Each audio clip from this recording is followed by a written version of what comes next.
এবারের আমাদের 5 দিনের পশ্চিমাঞ্চল ভ্রমণের তৃতীয় দিনে পুরুলিয়ার অযোধ্যা সার্কিট থেকে আপনাদের স্বাগত জানাচ্ছি। প্রথম দিন আমরা আমাদের 2 চাকার বাহনে করে কলকাতা থেকে মুকুটমণিপুর পৌঁছে মুকুটমণিপুর সার্কিট ঘুরে দ্বিতীয় দিন সকাল সকাল পুরুলিয়া এসে পৌঁছে অযোধ্যা সার্কিটের বেশ কিছু স্পট ঘুরে হোটেলে ফিরে রেস্ট করেছিলাম।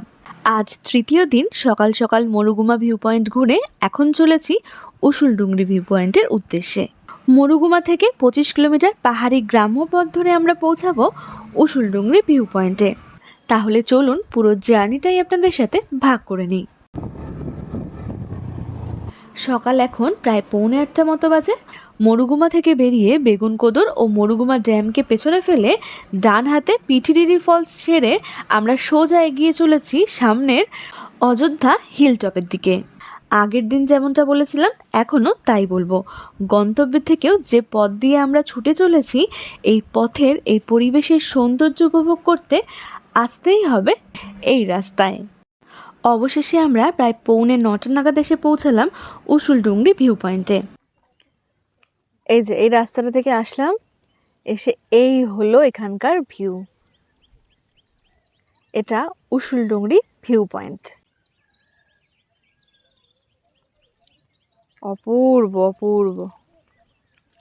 এবার এখান থেকেই দূরে একটা ওয়াচ টাওয়ার আছে, চারিদিকের ভিউটা খুব ভালো পাওয়া যায়। এবার আমরা ওখানটাতেই যাব।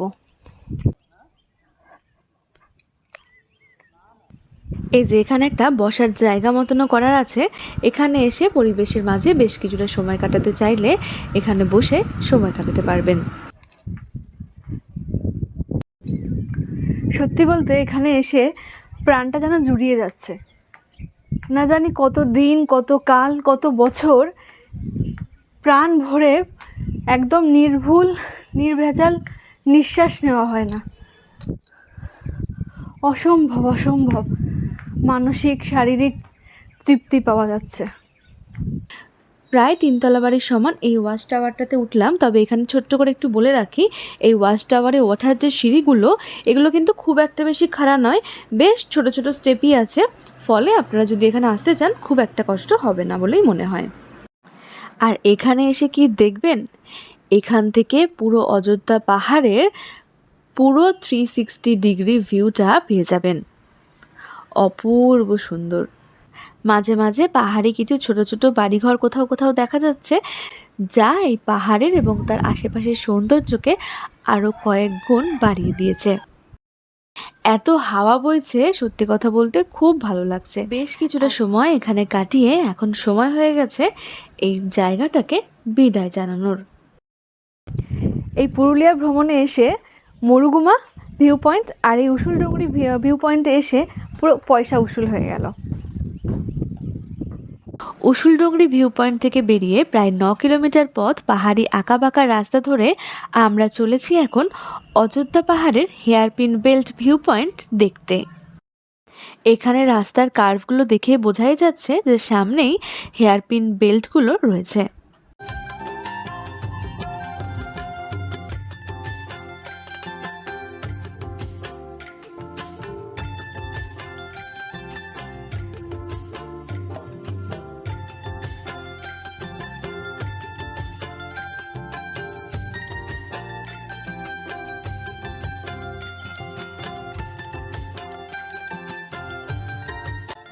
এই যে এটা হেয়ারপিন বেল্ট ভিউ পয়েন্ট। ওই যে সামনে দেখা যাচ্ছে আঁকাবাঁকা রাস্তাটা, ওইটাই হেয়ারপিন বেল্ট। রাস্তাটা দেখতে চুলের পিনের আকারের মতো নেই।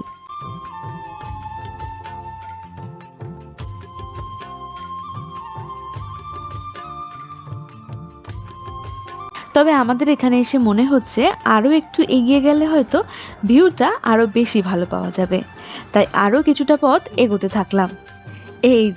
এই যে সামনে এটাই হলো সেই হেয়ারপিনটা, এখান থেকে খুব ভালো বোঝা যাচ্ছে। আর ওই পেছনে দেখা যাচ্ছে পাহাড়। আর এই যে যেখান থেকে আমরা দাঁড়িয়ে আছি এখান থেকে আরও একটু উপরে উঠলে টোটাল 3টে একসাথে এই হেয়ারপিনগুলো দেখা যায়।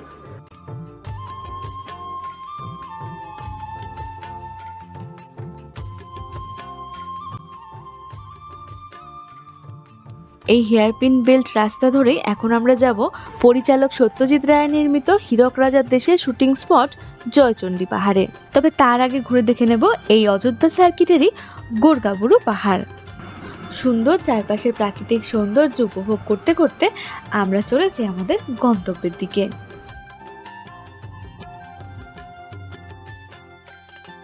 আমরা চলেছি আঁকাবাঁকা পথ ধরে আখ ক্ষেতের মাছ দিয়ে, আর ডান পাশ দিয়ে আমাদের যাত্রার সাক্ষী ওই দূরে গোরগাবুরু পাহাড়। মাথা উঁচিয়ে সে যেন দাঁড়িয়ে আছে। এই গোরগাবুরু অযোধ্যা পাহাড়ের দ্বিতীয় সর্বোচ্চ শৃঙ্গ, যার উচ্চতা হলো 2221 ফুট। এই গোরগাবুরু পাহাড়ে আপনারা চাইলে ট্রেক করেও উঠতে পারেন।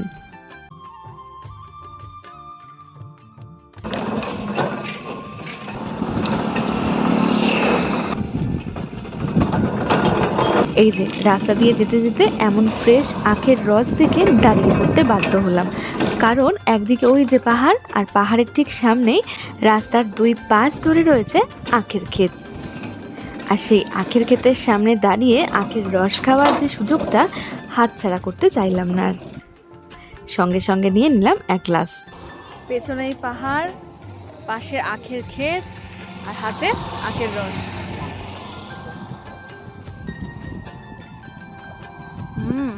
দারুণ। এবারে বলি কিভাবে আসবেন। হাওড়া বা সাঁতরাগাছি স্টেশন থেকে এক্সপ্রেস ট্রেনে করে পুরুলিয়া স্টেশনে নেমে সেখান থেকে টোটো ধরে যেতে হবে পুরুলিয়া বাস স্ট্যান্ড। আর এই বাস স্ট্যান্ড থেকে আপনারা গাড়ি বুক করেও সোজা অযোধ্যা পাহাড় যেতে পারেন, অথবা বাসেও যেতে পারেন অযোধ্যা পাহাড়। কলকাতা থেকে পুরুলিয়া আসার ট্রেনের নাম, নাম্বার এবং সময় আমি ডেসক্রিপশন বক্সে দিয়ে দিলাম। এছাড়া ধর্মতলা থেকে প্রতিদিন বেশ কিছু বাস আছে পুরুলিয়া আসার জন্য। আর চাইলে আপনারা অবশ্যই দুর্গাপুর হয়েও এই পুরুলিয়া বাই রোড নিজস্ব গাড়ি বা ভাড়া গাড়িতে আসতে পারেন। গাড়িতে করে আসলে সময় লাগে 5 থেকে 5.5 ঘন্টা। এবারের মতো পুরুলিয়ার অযোধ্যা সার্কিটের ভ্রমণ তবে এখানেই শেষ হলো।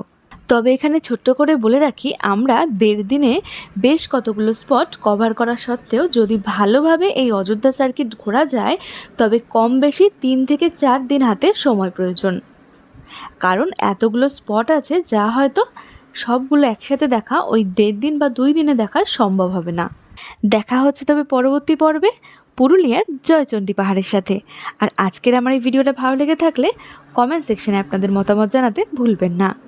আর এখনও যদি আমার এই ছোট্ট চ্যানেলটিকে সাবস্ক্রাইব করে না থাকেন তাহলে অনুগ্রহ করে সাবস্ক্রাইব করে দেবেন। আপনাদের ভালো থাকা ও সুস্থতা কামনা করি।